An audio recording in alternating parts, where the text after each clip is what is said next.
Hi, I am Kinshasa Nicholas, and I am going to respond about the cell phones and learning radio show podcast that we listened to this week. I have to admit, before I listened to this podcast, I had my apprehensions, and I wondered how cell phones could be used in the classroom in an effective manner.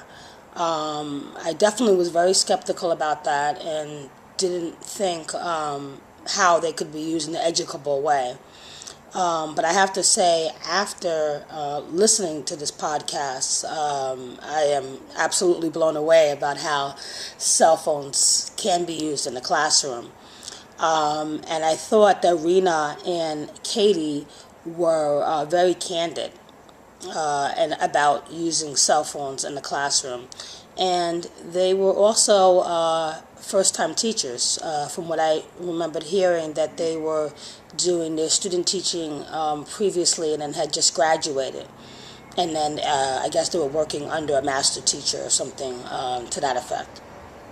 But they were both very candid about how using cell phones in their classrooms was, not easy to do right away, but they were able actually to think about it in a way that would help their students as far as expanding their learning. And that was the thing that I was very surprised about hearing. I took some notes here, so I'm going to be looking down while I talk. But especially with Rena's. Now, Rena's was really interesting. Her content area was world history, and she had the students take on this perspective of colonization. And the students, what they did was they used their cell phones as a recording device, and they had to take on the roles of either somebody being colonized or somebody colonizing a different group of people. And I thought that was interesting because they had to take on that perspective of that person. And sometimes, and as she stated before, especially in history classes, they can be kind of boring, for lack of a better word. And it was a lot of teacher-directed lecturing. So in the beginning, when she started doing this colonization theme unit in her class, she said she was doing a lot of teacher-directed lecturing. And she saw that that wasn't really interesting or engaging her students. So this method actually got them really involved. Even though only 20% of them chose to use their cell phones to complete their assignment, it still was 20% in my book. And so they used these cell phones as a way of taking on these roles of people. And I thought that was really interesting because especially in history class, it's hard because usually it's talked about something that's happened such a long time ago or something that is so above the students' heads that they can't relate to it. And when they can't relate to it, they usually start to check out. And so I thought that it was really interesting to use the cell phone in this way because they could put their own personality and their own spin on the colonization or the colonizing of another group of people, and kind of really understand that. When you put yourself in somebody else's perspective, you really end up understanding what it means to be colonized or what it means to be colonizing another group of people. So I thought that was a really interesting way of using the cell phones. And then Katie, which I really enjoyed because I enjoy Shakespeare. She was doing the 9th grade English class, and I thought that was interesting, where she had the students call in their assignment using their cell phone, and they could either do an advice letter, or they could write a conversation between Juliet and the nurse. And when they used their cell phones, they would call in a conversation. So they would leave a voicemail and call in a conversation regarding Juliet and the nurse, or call in a conversation about the advice letter. And I thought that was really interesting because especially with Shakespeare, it's a different culture, and it was a different language back then that they used. And I remember in a class where I had to recite Macbeth.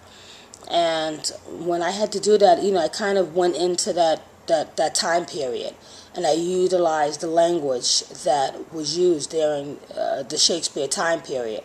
And I think that that's great. It allows students to kind of step into another person's perspective and allows them to have a more global perspective, allows them to broaden their horizon, if you will. And so I thought that this was actually really great, and I thought that they, both of them, both Katie and Rena, used the cell phones in ways that would expand the students' learning, that would have the students really engaged in the assignment, especially with Romeo and Juliet too. I think that, it's one thing to read the plays, but I think it's another thing when you have to kind of step into that perspective and use that language, that beautiful language that Shakespeare used. And I think that also it helps students maybe who don't want to speak up in class, who are kind of shy, maybe students you wouldn't normally hear from, but they're able to just use their voice. And as far as using the cell phones, I also thought it was great that cell phones are a tool that are often taken away from students. They're often a tool that they tell students to leave at home, and it becomes this struggle. The cell phone becomes this struggle, and it's something, especially now in this age of technology, where students use their cell phones as kind of an identifiable piece, an identifiable artifact, if you will. So it becomes a struggle, an authority struggle, a power struggle, when you're telling the student that they can't bring their cell phone into class. And so it becomes this type of rebellion. And it becomes this push and pull, if you will, with authority from the school's perspective and from the teacher's perspective. We're always telling the students, can't have your cell phone in class. We don't even want you bringing it into the building. It needs to be put away in your locker or your backpack or, whatever the case may be. And for these teachers to actually say, you know what, we recognize that this is a tool that means a lot to you, and we're going to trust you to do your homework assignment by utilizing this one tool that means so much to you. We trust you to go ahead and do that. And I think that that's a great way of building trust and with your students.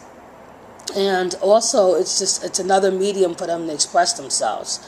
And I think that that's also a great way to show students that learning can be done in different ways. And learning can take place in different ways, and it can be done in different ways. I think also the teachers recognized and appreciated their own students' interest, because by using the cell phones, they're showing that they understand the student's perspective. They understand that the students are interested in using a tool that is theirs, and that means a lot to them. And I think it was Katie, who was saying that the students actually focused more on content because they were able to utilize something that was very important to them, which was their cell phone.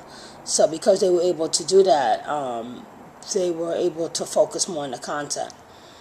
I also appreciated how the teacher said, of course, there's room for improvement, right? There's always room for improvement. There was something that they could have done better in having the students use the cell phone.